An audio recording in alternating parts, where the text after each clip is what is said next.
do a show this morning.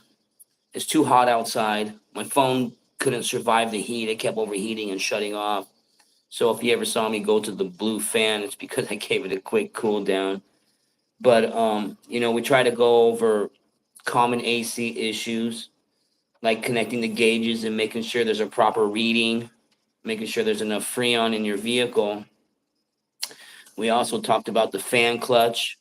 If you have like a truck, well, trucks nowadays have electric fans, but I mean, if you have an older model truck like my O2 Sonoma, it has a fan clutch. Need to make sure that's in tip-top shape. Also, we talked about that. Also, we talked about electric fans. But there's also one thing to know about electric fans, that electric fans have two speeds on them. They may have a chip on the fan itself or the casing of the fan, or they may have relays for high and low, depending on what kind of vehicle you have, and you want to be able to check those. So next time we'll talk a little bit more about electric fans and their functions, as I have a car in here that'll do that.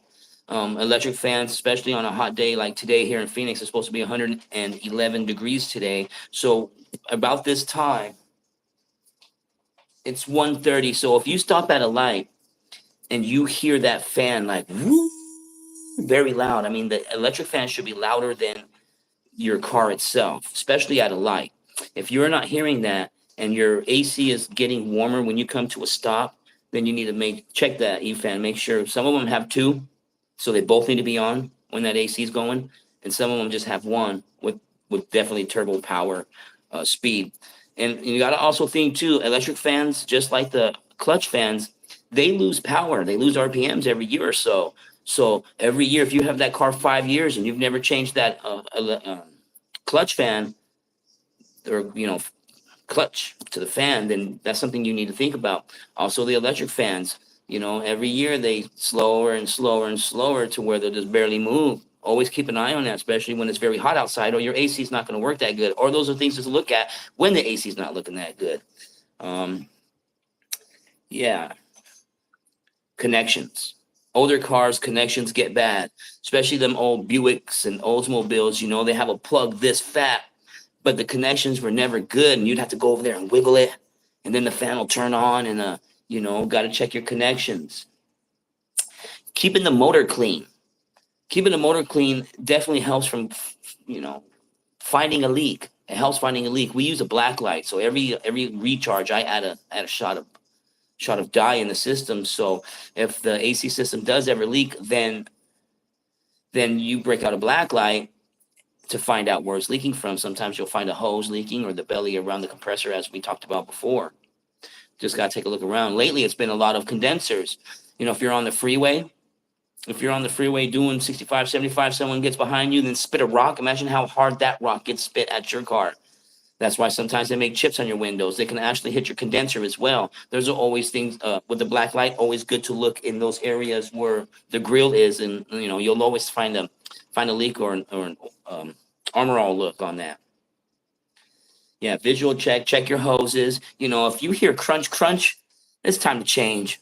You gotta replace that hose, because no hose is going to last when you're bending it and all you hear is crunch, especially a vehicle like my old 2002.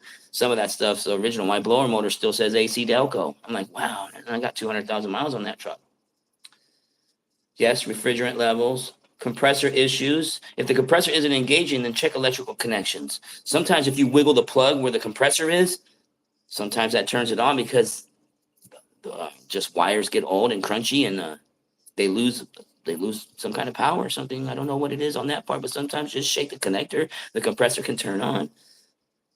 Even sometimes at the sensors, your high and low sensors, play with the wire there. Sometimes you get lucky and it turns on. Now, if you have any compressor noises, grinding or rattling, noises from the compressor can indicate internal damage, which that's when for me, if you have a vehicle like my truck there, you'd want to open it up, find out where the orifice tube is, and examine that orifice tube and see what type of dirt or stuff is on the orifice tube. And if you see any type of metal shavings, then you already know that compressor's out the door. And one thing to always remember, those metal shavings are all in the system. Evaporator, your hoses. Some of your cars have hoses and they have a muffler. So it's a big old circle thing, and it probably can catch a lot of that debris too, and goes in your new system if you replace your parts. A lot of times we flush stuff. You can't flush the mufflers, or you can't even flush condensers nowadays. You have to replace them. So, but you do want to, some of those lines that are just straight through lines that don't have anything special, you want to throw some solvent in there, clean it, throw some air and dry it. Same thing with the evaporator. Get all that stuff out of there, so when you put your new AC system in, it gets a brand new start. It's kind of like changing your battery. You don't go and change a battery and leave all the acid all over the terminals. That's probably what killed the battery in the first place. So,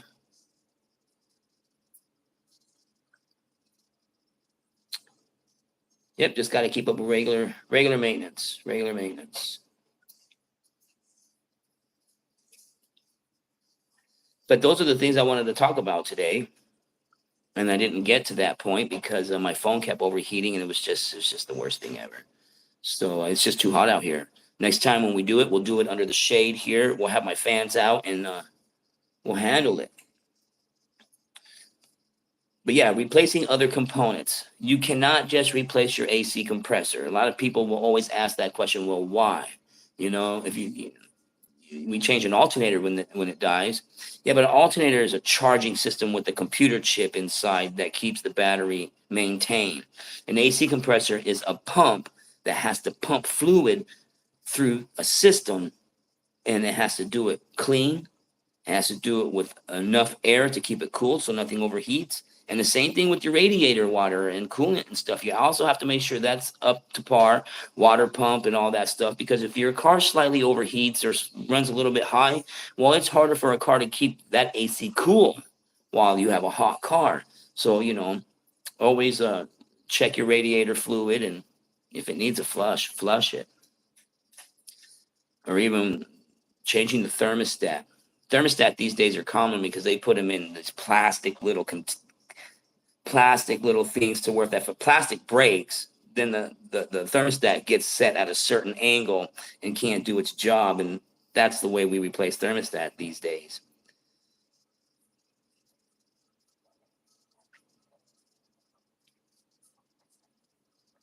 Yes, we talked about a foul smell. If you have mold or mildew, a common cause of bad smells and mold and mildew in the AC system, use an AC cleaner spray.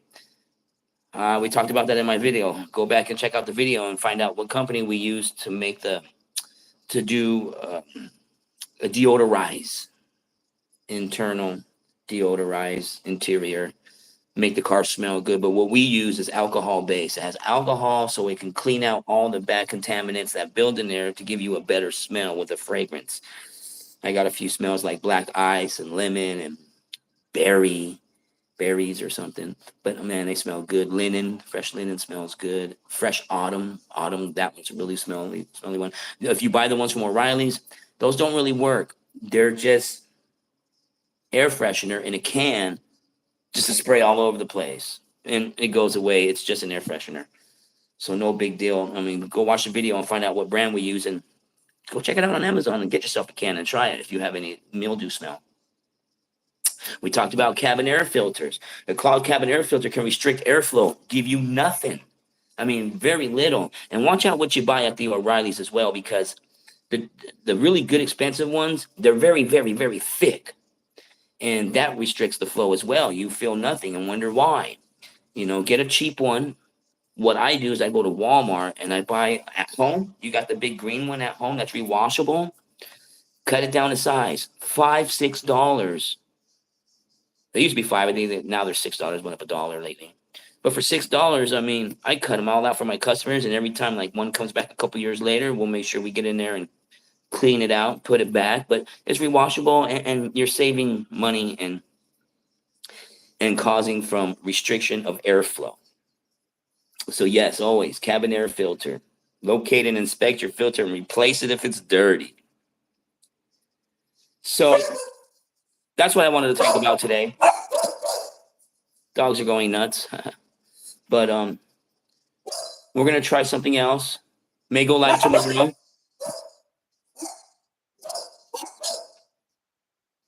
Yes. Leaky valves. Leaky valves. If you have any leaky valves, you have to replace those, but make sure that you recover the Freon first as well.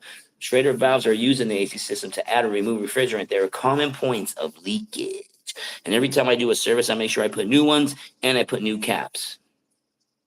Also makes it look good too. It's probably the cleanest thing under the hood is those two caps that stand out, especially if they're like light blue or something. But yes, that's all I have for today. I hope everybody enjoys watching my video, and leave your comments.